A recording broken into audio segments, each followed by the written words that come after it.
Indiana wants to connect farmers, restaurants, grocery stores, farmers markets, and consumers to promote products and foods grown and produced in the Hoosier State.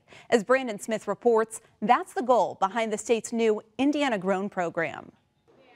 Hoosiers will be able to identify Indiana-grown products in 3 categories. Prepared in Indiana means ingredients can come from out of state, but all production happens in Indiana. Another category, Indiana-grown partners, such as Kroger and Marsh, help market products. And 100% Indiana means all products and ingredients are grown entirely within the state.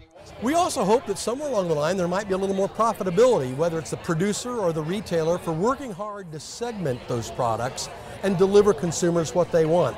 More than 200 producers have already signed up with Indiana Grown, including everything from Red Gold tomatoes, Creighton Brothers chicken and eggs, wineries and breweries, to hardwood. A program that helps Hoosiers with their winter heating costs won't be able to serve as many people. Extra money was pumped into the federal assistance program during the severe winter in 2013-2014. That allowed customers to buy fuel during the summer when they could receive discounts. Those discounts aren't available this year because the past winter was more mild. Still, folks who are eligible can receive summer cooling assistance, a $100 credit on their electric bill. The mother of a boy who became famous for his fight against AIDS discrimination, Ryan White, is hoping to use her son's personal experience to raise awareness about bullying. White, who suffered from hemophilia, contracted AIDS through a blood transfusion. Little was known about the disease 25 years ago, and White and his family received death threats, and their property was vandalized. Ryan White's mother spoke to young people at the Children's Museum in Indianapolis this week about bullying. She says her son was stronger than most kids and had a high tolerance for people who made fun of him. I remember asking him, I said, "Ryan, why don't you get mad?" I said, "Don't you get mad at people when they say things about you?"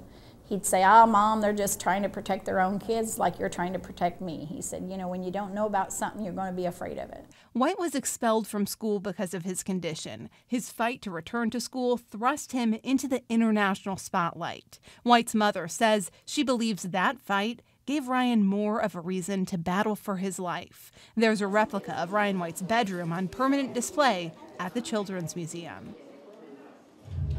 Dozens gathered outside a greenhouse in Bloomington on Thursday morning for a look at what's inside a local job training program.